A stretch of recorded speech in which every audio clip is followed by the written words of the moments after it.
Assalamualaikum warahmatullahi wabarakatuh. Selamat ini bulan N 2017 dan dosen pembimbing Raya Asmara FMLPA. Hari ini akan menjelaskan tentang pembuatan prosedur penandaran. Tujuan dari materi ini adalah 1. Deskripsikan biologi dan subprogramnya. 2. Mendeskripsikan kegunaan prosedur. 3. Membuat prosedur. 4. Membedakan di antara parameter awal dan formal. 5. Menata perbedaan antara beberapa mode parameter. 6. Membuat prosedur. 7. Memanggil prosedur. 8. Mengambil eksepsi dalam prosedur. Dan yang terakhir adalah menghapus prosedur. Kita tentang subprogram. Subprogram adalah dalam PLSQL yang bisa menerima parameter dan memanggil dan dipanggil dalam environment yang terdapat dua tipe subprogram, yaitu yang pertama untuk melakukan suatu aksi dan yang kedua untuk menghitung sebuah nilai.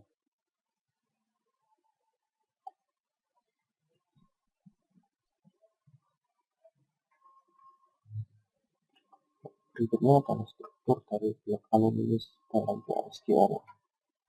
Strukturnya yaitu declare, begin, exception, dan end.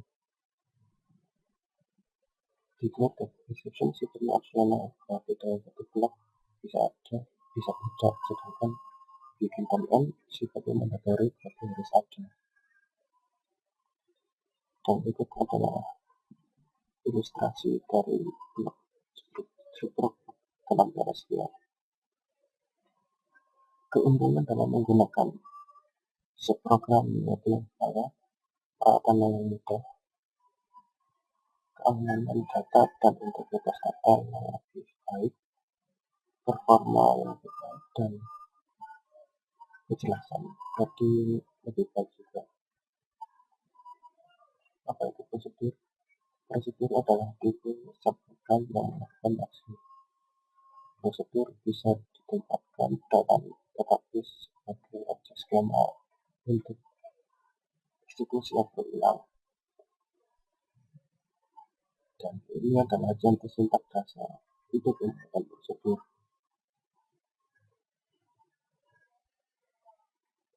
Pilihan request mengindikasikan bahwa jika prosedur ada, maka akan dibuang dan diganti dengan versi yang baru yang dibuat dalam statement tersebut.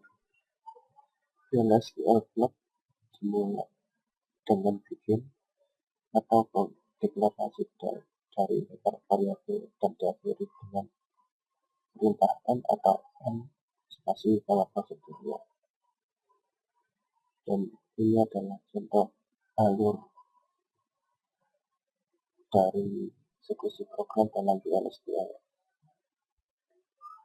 Parameter formal dan aktual. Parameter formal adalah variabel yang dideklarasikan di daftar parameter dari suatu subprogram, sedangkan parameter aktual adalah variabel atau ekspresi yang menjadi referensi dari daftar parameter dari suatu subprogram. Dan ini adalah contoh dan perbedaan dari parameter in, out, dan in, out. Dalam blok program ini,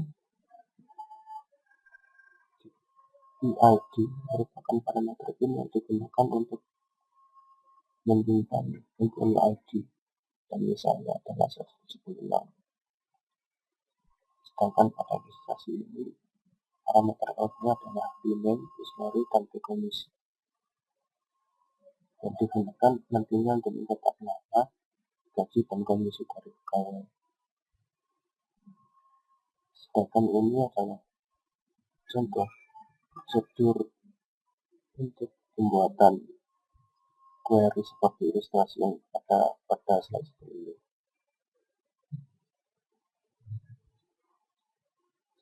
Untuk melihat parameter out, misalnya membuka dan menjalankan script EMP query untuk membuat prosedur query EMP seperti berikut ini. Selanjutnya parameter in dan out.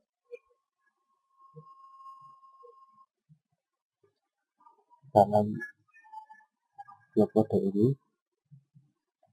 nantinya digunakan untuk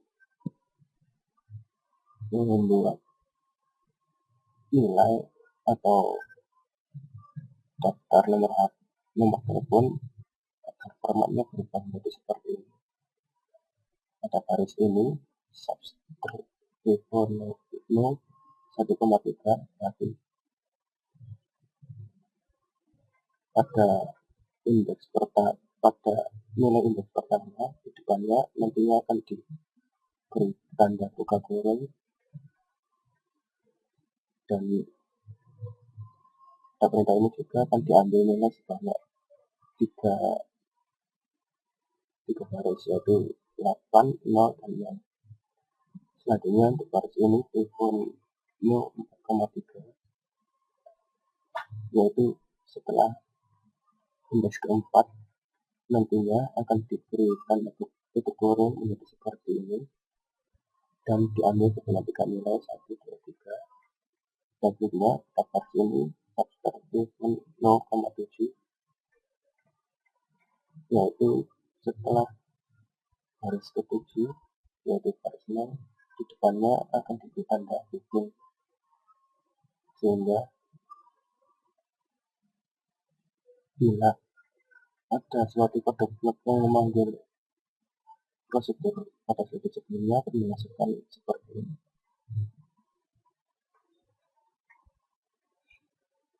Metode untuk melewatkan parameter ada 3 yang dikenal, yaitu positioner,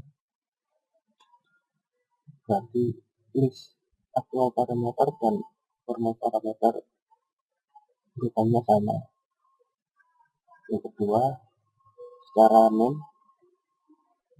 daftar aktual parameter boleh tidak berurutan sesuai dengan format parameter. Dan yang ketiga adalah kombinasi, yaitu gabungan antara name dan positioner. Dan berikut adalah contoh pembuatan contoh untuk dari pembuatan parameter. Pada metode ini yaitu ada permisalan untuk melakukan parameter. Yang pertama roaming, 25.500. Ini merupakan melakukan parameter secara posisional karena parameternya urut, yaitu department name dan location ID-nya, sedangkan yang ini adalah secara name. Untuk secara name bisa tidak urut, namun harus digunakan tanda panah seperti ini untuk menentukan variabel mana yang digunakan untuk belok. Misalnya belok dengan 2400, berarti nantinya location ID akan diisi oleh 2400 dan itu juga dengan pilihan.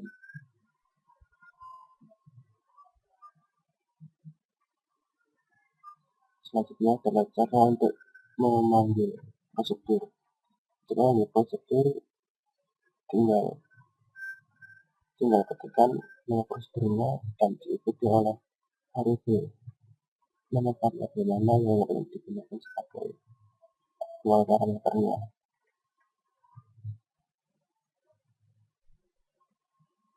Selanjutnya adalah handle exception. Selanjutnya adalah handle exception. Handle exception adalah suatu exception yang terjadi bila pada suatu prosedur yang memanggil prosedur lain, dan di prosedur lain tersebut di dalamnya tidak ada blok exception yang digunakan untuk mengatasi suatu exception bila terjadi, sehingga bila prosedur yang dipanggil ini telah selesai dan kembali, tidak perlu lagi digunakan exception pada kode prosedur yang memanggil. Sedangkan unhandled exception adalah bila suatu prosedur memanggil prosedur lain dan prosedur lain tersebut terdapat suatu exception, namun dalam block exceptionnya tidak terdapat suatu coding yang digunakan untuk mengatasinya, sehingga setelah selesai maka exception yang ada pada prosedur yang dipanggil akan dikembalikan kepada prosedur yang memanggil, dan di sini nanti akan diberi coding untuk mengatasi exception tersebut. Selanjutnya, untuk menghapus prosedur yang digunakan di database, tinggal ketikkan drop prosedur spasi nama prosedurnya. Kesimpulannya, di pasar ini seharusnya sudah mempelajari bahwa satu prosedur adalah program yang melakukan aksi. Anda bisa membuat prosedur dengan menggunakan perintah create prosedur. Anda bisa mengompil dan input database agar digunakan untuk meneruskan data dari environment ke prosedurnya. Ada 3 tipe parameter, yaitu in, out, dan in out. Legasi program adalah program yang mendefinisikan di dalam deklarasi dari program lain. Prosedur bisa dipanggil dari bahasa apapun yang mendukung SQL. Anda bisa menghapus prosedur dari database dengan perintah drop prosedur. Prosedur bisa diibaratkan sebagai blok bangunan untuk sebuah aplikasi. Selanjutnya adalah bagian soal dan jawaban.